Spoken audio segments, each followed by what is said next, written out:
Hello everyone, welcome to the YouTube channel of Royal Academy।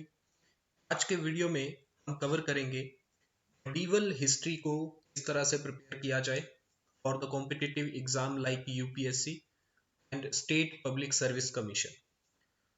इस series में हम already art and culture और ancient history को किस तरह से प्रिपेयर करना चाहिए वो हम कवर कर चुके हैं।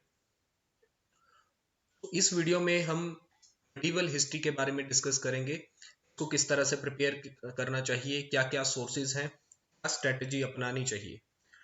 तो जब बात करें सोर्सेज की फॉर द मेडिवल हिस्ट्री, तो again the biggest source is NCERT.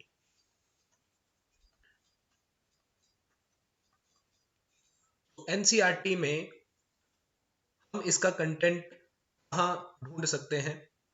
तो क्लास 7 मेडिवल हिस्ट्री ओल्ड में हमें इससे रिलेटेड काफ़ी कंटेंट मिल सकता है। Class 11th medieval history old, इसमें काफ़ी ज़्यादा कंटेंट हमें मिलता है मेडिवल हिस्ट्री से रिलेटेड। इसके अलावा अगर मैं बात करूं class 9th story of civilisation part 1 and class 10 story of civilisation part 2, इसमें काफ़ी ज़्यादा कंटेंट हमें मिल जाता है फॉर द मेडिवल हिस्ट्री। इसके अलावा इंटरनेट और यूट्यूब से भी आप मदद ले सकते हैं ताकि आपको एक्स्ट्रा नॉलेज, एक्स्ट्रा कंटेंट मिल सके और करंट अफेयर रिलेटेड चीज़ें जो हैं, जो न्यूज़ में रहती हैं मेडिवल हिस्ट्री से, वो भी इम्पोर्टेंट हो जाती हैं। So these are the important sources. अगर आप इनको फॉलो करते हैं तो मेडिवल हिस्ट्री की अच्छे से प्रेपरेशन हो सकती है।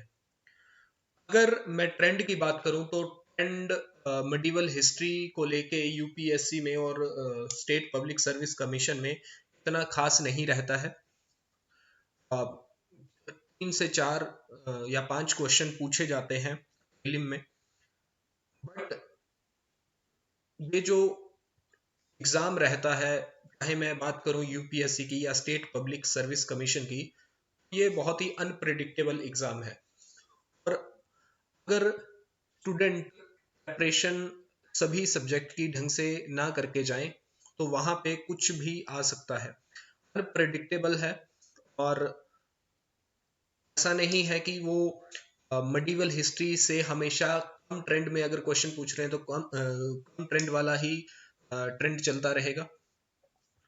ये ट्रेंड चेंज हो सकता है और अनप्रेडिक्टेबल है, कुछ भी आ सकता है।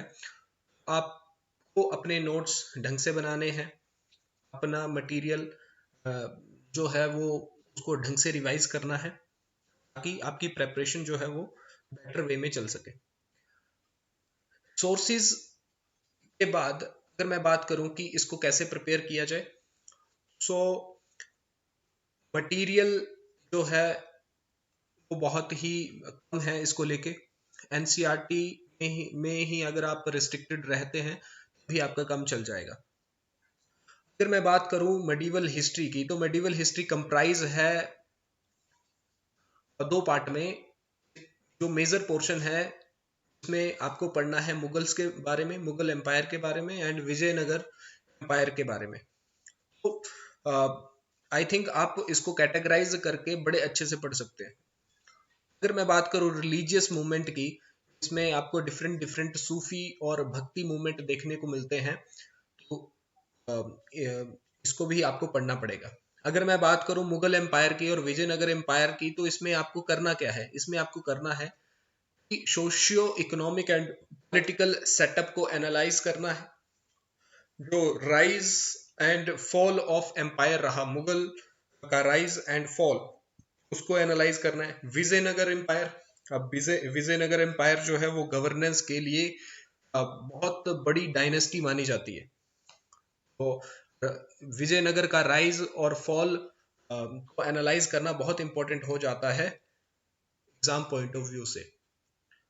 रिलीजियस मूवमेंट में आपको इंपॉर्टेंट जो सेंट रहे उस टाइम, उनको एनालाइज करना है, उनकी क्या क्या डॉक्ट्रिन रही, क्या क्या फिलोसफी रही, उसको एनालाइज करना है, और इम्पैक्ट क्या रहा उस डॉक्ट्रिन का या फिलोसफी का ऑन सोसाइटी, इसको एनालाइज करना है।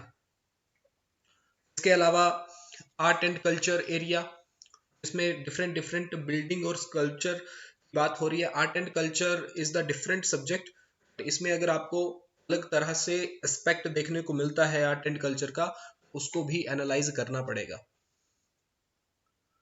तो categorisation of the subject is very important. अगर मैं बात करूं स्ट्रेटेजी की, स्ट्रेटेजी जो है इसको लेके, that is you can categorise the whole medieval history into timeline. तो टाइमलाइन में जैसा हमने एंशिएंट हिस्ट्री को पढ़ा, ऐसे ही आप टाइमलाइन के अकॉर्डिंग इसको कैटेगराइज कर सकते हैं, and you can have a better solution to complete medieval history. Timeline की अगर मैं बात करूं तो 1000 AD 1206 AD you can see there is a Turkish invasion। Turkish invasion जो हुआ उसके बाद क्या चेंजेस रहे, किस तरह से सोशियो इकोनॉमिक इम्पैक्ट रहा टर्किश इन्वेजन का, क्या क्या रिफॉर्म्स रहे, क्या क्या पॉलिसी इम्प्लीमेंटेशन रही, ये सारी चीजें आपको एनालाइज करनी है कि इसका क्या इम्पैक्ट रहा टर्किश इन्वेजन का। इसके बाद डायनेस्टी जो है वो स्लेव डायनेस्टी के बारे में पढ़ेंगे आप, 1206 AD to 1290 AD slave dynasty का एनालिसिस करना है आपको। आफ्टर दैट 1320 AD 1412 AD इसमें तुगलक डायनेस्टी जो है उसका एनालिसिस करना है, सोशियो इकोनॉमिक एस्पेक्ट देखने हैं, राइज एंड फॉल देखना है। नेक्स्ट अगर मैं बात करूं 1414 AD to 1526 AD, so you can see the Sayyid and Lodhi dynasty, इसका भी इम्पैक्ट आपको देखना है, रिफॉर्म्स देखने हैं, और पूरी की पूरी डायनेस्टी का एनालिसिस करना है। नेक्स्ट अगर मैं बात करूं 1526 to 1857 AD, here you have to analyze the Mughal Empire। तो मुगल एम्पायर के रिफॉर्म्स, मुगल एम्पायर का इम्पैक्ट, मुगल एम्पायर की जो वॉर है, you have to analyse everything. So जो किंग रहे, एम्परर रहे, उनका भी एनालिसिस यहाँ पे बहुत इंपॉर्टेंट हो जाता है। नेक्स्ट अगर मैं बात करूं और उनका कंट्रीब्यूशन भी, अगर बात करी जाए contribution wise in art and culture and other things, वो भी इम्पोर्टेंट हो जाता है जब हम बात करते हैं मुगल एम्पायर की। तो आपको जितनी भी डायनेस्टी हैं उनका एनालिसिस बड़े अच्छे से करना है। नेक्स्ट अगर मैं बात करूं 1336 AD 1563 AD, तो you have to analyse Vijayanagar empire. जैसा कि मैंने आपको बताया, विजयनगर एम्पायर गवर्नेंस के मामले में एक टॉप नंबर की डायनेस्टी रही है, और गवर्नेंस अगर बोला जाता है सबसे बढ़िया उस जमाने में रही है, that is of Vijayanagar empire. Vijayanagar empire जो था इतना फ्लरिश कैसे था, उसका एनालिसिस करना बहुत जरूरी है। नेक्स्ट 1346 AD 1689 AD आपको हमानी डायनेस्टी के बारे में पढ़ना है। देन 1674 AD 1819 में मराठा एम्पायर के बारे में पढ़ना है, एक्सपेंशन ऑफ मराठा पढ़ना है, राइज ऑफ मराठा एनालाइज करना है, और जो फॉल हुआ मराठा एम्पायर का उसको भी एनालाइज करना है। तो जब हम पूरे के पूरे सिलेबस को कैटेगराइज करते हैं स्ट्रेटेजी बना के, उसको कंप्लीट करना, उसको तैयार करना बहुत इजी हो जाता है हर स्टूडेंट के लिए। आप अपना जो नोट्स है उसको स्ट्रेटजी वाइज बनाइए। अगेन जो मैं बोलता हूं डाटा के लिए, डाटा जो आपके प्रीलिम में भी काम आए और मेंस में भी काम आए, इस तरह से आप अपना डाटा बनाइए। अगर बात मैं करूं पढ़ाई करने की, पढ़ाई करने के लिए, नोट्स बनाने के लिए अगर आप कोई बुक पढ़ रहे हैं तो आप स्टिकी नोट्स जो होते हैं उनका भी यूज करिए। स्टिकी नोट्स यूज करिए एंड उसके बाद स्टिकी नोट्स से जितने भी पॉइंट्स हैं उनका एनालिसिस करिए, इंपॉर्टेंट पॉइंट्स निकाल के स्टिकी नोट में लिखिए और उसको उसी बुक में आप साथ में लगा सकते हैं स्टिकी नोट्स को। और अगर आपको आंसर राइटिंग करनी है उसी टाइम तो then you can take a page and उसके बाद आप उसी क्वेश्चन बना के उसकी आंसर राइटिंग भी कर सकते हैं, आंसर राइटिंग भी कर सकते हैं। तो देखो ये path is not so easy.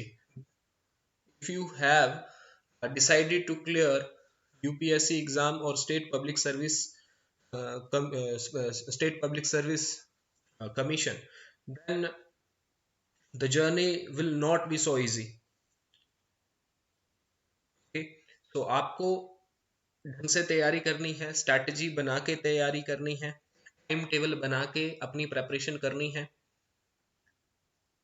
और एक बार जब आपका नोट्स बन जाएंगे उनके लिए वैल्यू एडिशन के लिए भी जगह रखनी है, ताकि फ्यूचर अगर करंट में कुछ टॉपिक चला है, करंट में कोई फैक्ट अगर आपको मिलता है उसको वैल्यू एडिशन कर सकें। वैल्यू एडिशन के लिए हमेशा तैयार रहना है कि नोट्स वैल्यू एडिट कैसे किया जाए।